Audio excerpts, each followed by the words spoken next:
Bismillahirrahmanirrahim. Assalamualaikum warahmatullahi wabarakatuh. Selamat pagi teman-teman semuanya. Di sini saya akan menyampaikan mengenai hakikat kemampuan literasi matematis dan gaya kognitif siswa. Video ini dibuat untuk memenuhi salah satu tugas mata kuliah Seminar Pendidikan Matematika dengan dosen pengampu Bapak Dedi Nurijamil, Dr. Andes, Magister Pendidikan. Nah, teman-teman, sebelumnya izinkan saya untuk memperkenalkan diri terlebih dahulu. Nama saya Reva Martin Syafitri dengan NPM 192151049 dari kelas 2019B. Nah, langsung saja ke pembahasan yang pertama, yaitu mengenai kemampuan literasi matematis. Menurut Ojose, pada tahun 2011, literasi matematika merupakan pengetahuan untuk mengetahui dan menggunakan dasar matematika dalam kehidupan sehari-hari. Dalam pengertian ini, siswa yang memiliki kemampuan literasi matematika yang baik memiliki kepekaan konsep-konsep matematika mana yang relevan dengan fenomena atau masalah yang dihadapi. Dari kepekaan ini, kemudian dilanjutkan dengan pemecahan masalah dengan menggunakan konsep matematika.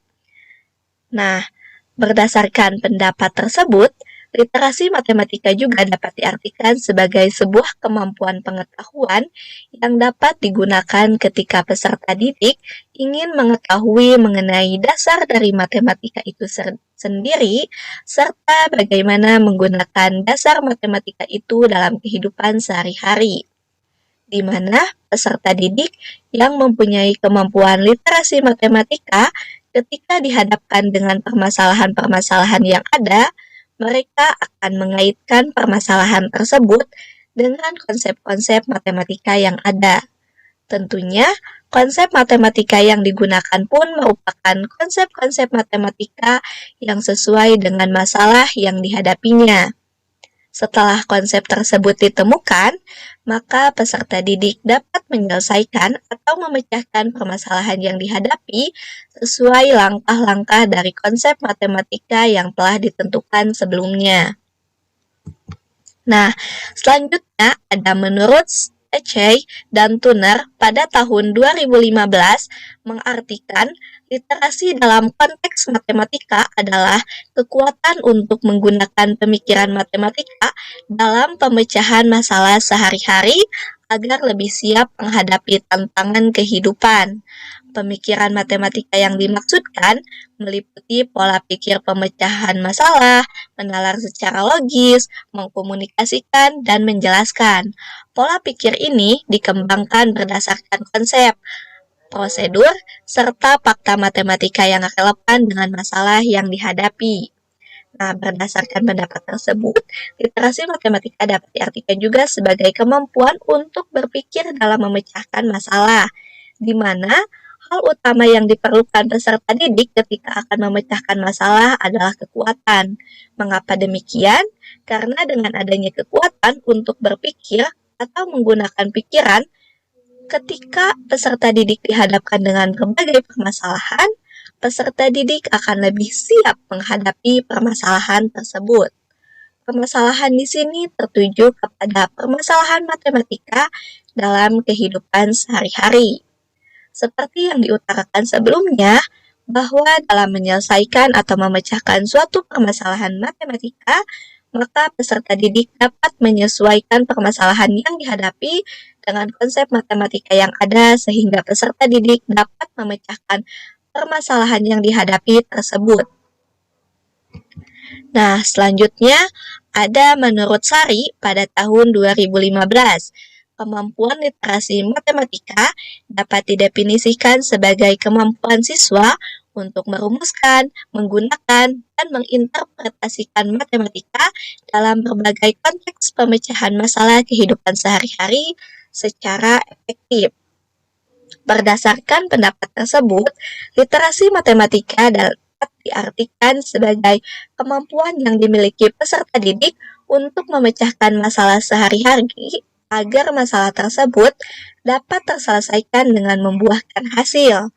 Di mana permasalahan di sini tentu saja berkaitan dengan matematika, serta dalam memecahkan permasalahan yang dihadapi tersebut, peserta didik melakukan berbagai tahapan mulai dari merumuskan, lalu menggunakan, dan menginterpretasikan atau menafsirkan matematika sesuai dengan permasalahan yang dihadapi oleh peserta didik, sehingga permasalahan yang dihadapi tersebut dapat terpecahkan dan dapat membuahkan hasil.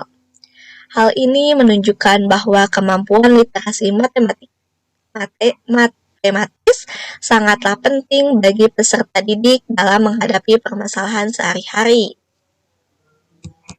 Nah, berdasarkan 3 pendapat ahli yang sudah diutarakan tadi, dapat disimpulkan bahwa kemampuan literasi matematis adalah kemampuan yang menekankan pada hal yang sama, yaitu bagaimana menggunakan pengetahuan matematika guna memecahkan masalah sehari-hari secara lebih baik dan efektif. Di mana dalam proses memecahkan masalah ini, seseorang yang memiliki literasi matematika akan menyadari atau akan memahami konsep matematika mana yang relevan dengan masalah yang dihadapinya. Dari kesadaran ini kemudian berkembang pada bagaimana merumuskan masalah tersebut ke dalam bentuk matematisnya untuk kemudian diselesaikan. Proses ini memuat kegiatan mengeksplorasi, menghubungkan, merumuskan, menentukan, menalar, dan proses berpikir matematis lainnya. Lalu, pada PISA atau The Program for International Student Assessment, terdapat 3 komponen yang diidentifikasi dari literasi matematis. Yang pertama, komponen proses. Komponen proses matematis menggambarkan apa yang dilakukan seseorang dalam upaya memecahkan permasalahan dalam situasi dengan menggunakan pengetahuan matematika dan kemampuan-kemampuan yang diperlukan untuk proses tersebut. Lalu yang kedua ada konten matematika, di mana konten matematika mengidentifikasi kejadian matematika secara luas untuk dianalisis. Terdiri dari materi kuantitas, ketidakpastian dan data, perubahan dan keterkaitan serta ruang dan bentuk. Lalu yang ketiga ada komponen konteks, di mana komponen konteks ini menggambarkan situasi permasalahan dalam kehidupan sehari-hari. Nah, selanjutnya ada indikator kemampuan literasi matematis. Yang pertama ada communication atau komunikasi. Literasi matematis melibatkan komunikasi. Individu merasakan adanya tantangan dan rangsangan untuk mengenali serta memahami suatu permasalahan seperti membaca, menerjemahkan, juga menafsirkan hal-hal yang memungkinkan individu untuk membentuk model mental dari situasi. Indikator yang kedua ada mathematicing atau matematisasi. Nah, literasi matematis dapat melibatkan pengubahan suatu masalah yang didefinisikan dalam dunia nyata ke bentuk ekstra matematika yang dapat mencakup penataan, konseptualisasi, membuat asumsi, atau merumuskan model, menafsirkan, mengevaluasi hasil dan model matematika dalam kaitannya dengan masalah asli. Istilah matematisasi digunakan untuk menggambarkan kegiatan matematika dasar yang terlibat. Indikator yang ketiga ada representation atau representasi. Literasi matematika sering melibatkan representasi objek dan situasi matematika. Representasi yang dimaksud meliputi grafik, tabel, diagram, gambar, persamaan, formula, dan materi yang nyata. Lalu, indikator yang keempat ada reasoning and argument atau penalaran dan argumen. Kemampuan ini melibatkan proses berpikir yang secara logis mengeksplorasi dan menghubungkan elemen-elemen masalah sehingga dapat membuat kesimpulan mereka sendiri, memeriksa kebenaran yang diberikan, atau memberikan pembenaran sebagai solusi untuk masalah. Lalu indikator yang kelima ada devising strategies for solving problem atau merencanakan strategi untuk memecahkan masalah. Matematika sering membutuhkan penyusunan strategi untuk memecahkan masalah secara matematis. Ini melibatkan serangkaian proses kritis yang menuntun seseorang mengenali, merumuskan, dan memecahkan masalah secara efektif. Lalu yang keenam, ada using symbolic, formal, and technical language and operation, atau penggunaan simbol, operasi, dan bahasa formal. Literasi matematis membutuhkan penggunaan bahasa dan operasi simbolik, formal, dan teknis. Ini melibatkan pemahaman, menafsirkan, memanipulasi, dan memanfaatkan ekspresi simbolik dalam konteks matematika, termasuk ekspresi dan operasi misalnya pada aritmatika yang diatur oleh konvensi dan aturan matematika. Simbol, aturan, dan sistem yang digunakan bervariasi sesuai dengan pengetahuan konten matematika apa yang diperlukan dalam tugas spesifik untuk dirumuskan, menyelesaikan, atau menafsirkan matematika. Lalu, indikator yang terakhir ada using mathematical tools atau penggunaan alat matematika. Alat matematika termasuk alat fisik seperti alat ukur, kalkulator, dan alat berbasis komputer yang banyak tersedia. Selain mengetahui bagaimana menggunakan alat-alat ini untuk membantu mereka dalam menyelesaikan tugas matematika, siswa perlu tahu tentang keterbatasan alat tersebut. Alat matematika juga dapat memiliki peranan penting dalam mengkomunikasikan hasil. Yang selanjutnya, ada faktor-faktor yang mempengaruhi kemampuan literasi matematis siswa. Faktor-faktor ini dibagi menjadi dua, yaitu ada faktor internal dan ada faktor eksternal, di mana faktor internal terdiri dari kemampuan intelektual, kemampuan numerik, dan kemampuan verbal. Sedangkan faktor eksternal terdiri dari lingkungan keluarga, lingkungan sekolah, lingkungan media massa, dan lingkungan sosial. Nah, untuk mengetahui kemampuan literasi matematis siswa, ada sebuah instrumen tes literasi kemampuan literasi matematika. Nah, pada layar tertera tes kemampuan literasi matematika yang terdiri dari dua soal tes yang berbentuk soal uraian dengan materi nilai mutlak. Nah, pembahasan yang kedua yaitu gaya kognitif siswa. Menurut Thomas, pada tahun 1990, pada halaman 610, dalam Yasa, Made, Sadra, dan Sultan pada tahun 2013 mengemukakan bahwa cognitive style merujuk pada cara seseorang memproses informasi dan menggunakan strategi untuk menanggapi suatu tugas.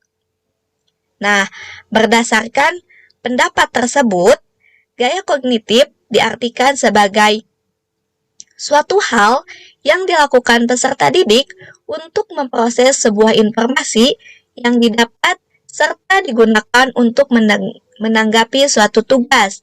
Dalam hal ini, menanggapi biasanya peserta didik ada yang merespon dengan lebih cepat dan ada juga yang merespon dengan lebih lambat. Gaya kognitif merupakan pola yang terbentuk dari cara individu memproses informasi yang cenderung stabil dan dapat dicapai dalam jangka waktu yang cukup lama. Meskipun ada kemungkinan untuk berubah, sehingga respon yang dilakukan pun tidak terus-menerus berada pada tempatnya. Setiap individu juga akan memilih cara yang disukai dalam memproses informasi sebagai respon terhadap stimulus lingkungannya. Lalu selanjutnya ada menurut Wolfox pada tahun 1993 pada halaman 128 dalam Yasa, Made, Sadra, dan Sultan pada tahun 2013 mengemukakan bahwa cognitive style adalah bagaimana seseorang menerima dan mengorganisasikan informasi dari dunia sekitarnya. Nah, berdasarkan pendapat tersebut, gaya kognitif dapat diartikan sebagai suatu cara atau tindakan yang dilakukan peserta didik ketika menerima informasi dan bagaimana cara mengatur informasi yang didapat tersebut.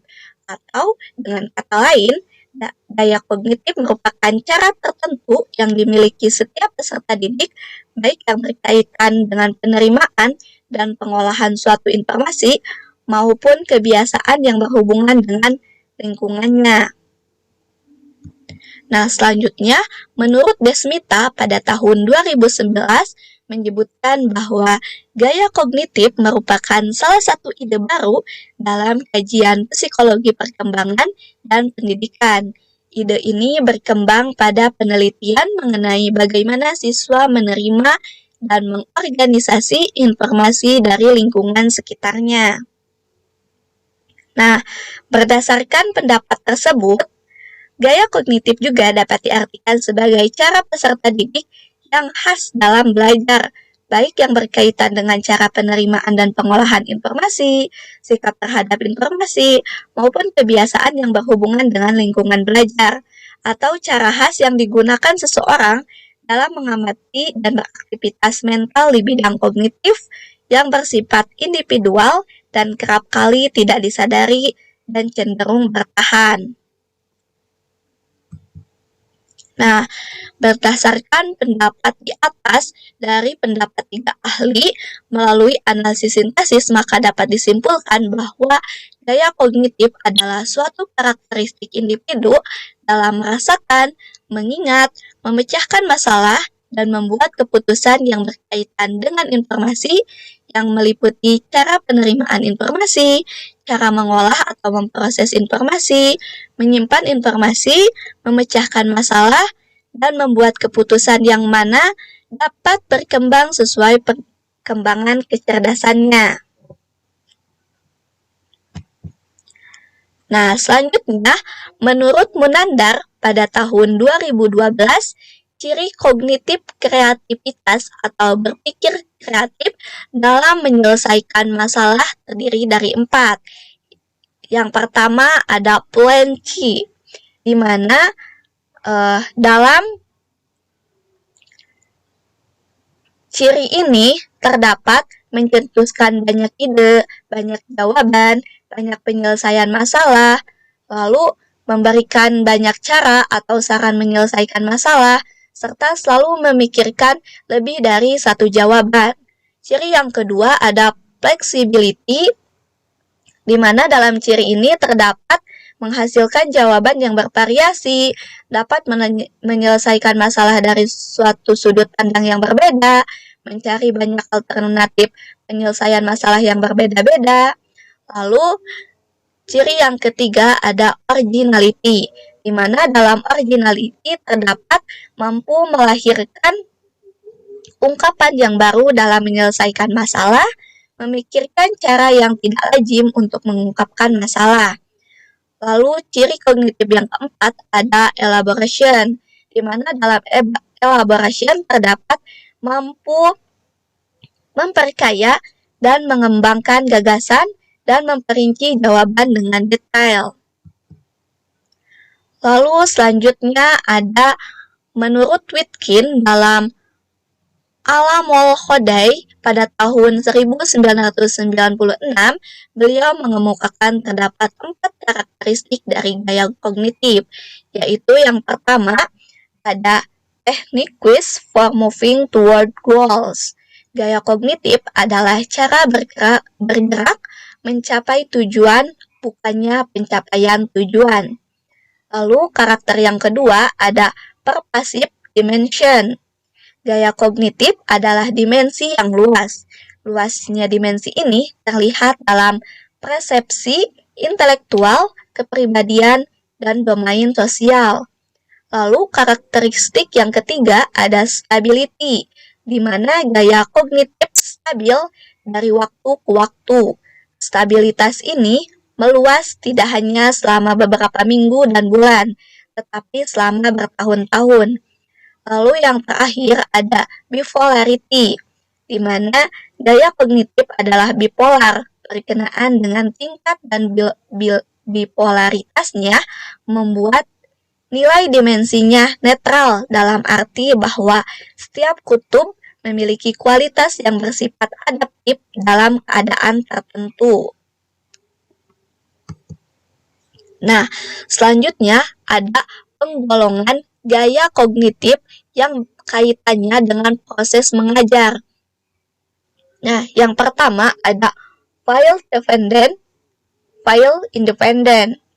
Peserta didik yang file dependent sangat dipengaruhi oleh lingkungan atau bergantung pada lingkungan dan pendidikan sewaktu kecil, sedangkan file independent tidak atau kurang dipengaruhi oleh lingkungan dan pendidikan masa lampau. Lalu yang kedua ada impulsif reflektif. Orang yang impulsif mengambil keputusan dengan cepat tanpa memikirkan secara mendalam. Sebaliknya, orang yang reflektif mempertimbangkan segala alternatif sebelum mengambil keputusan dalam situasi yang tidak mempunyai penyelesaian yang mudah. Jadi, seseorang yang impulsif atau reflektif bergantung pada kecenderungan untuk merefleksi atau memikirkan alternatif kemungkinan-kemungkinan pemecahan masalah yang bertentangan dengan kecenderungan untuk mengambil keputusan yang impulsif dalam menghadapi masalah-masalah yang sangat tidak pasti jawabannya. Lalu yang ketiga ada preseptif-reseptif. Orang yang preseptif dalam mengumpulkan informasi mencoba mengadakan organisasi dalam hal-hal yang diterimanya. Ia menyaring informasi yang masuk dan memperhatikan hubungan-hubungan di antaranya. Orang yang reseptif lebih memperhatikan detail atau perincian informasi dan tidak berusaha untuk membulatkan informasi yang satu dengan yang lain. Lalu selanjutnya ada sistematis intuitif. Orang yang sistematis mencoba melihat struktur suatu masalah dan bekerja sistematis dengan data atau informasi untuk memecahkan suatu persoalan. Sedangkan orang yang intuitif langsung mengemukakan jawaban tertentu tanpa menggunakan informasi sistematis. Nah, untuk mengukur daya kognitif siswa, terdapat angket gaya kognitif siswa seperti yang tertera pada layar.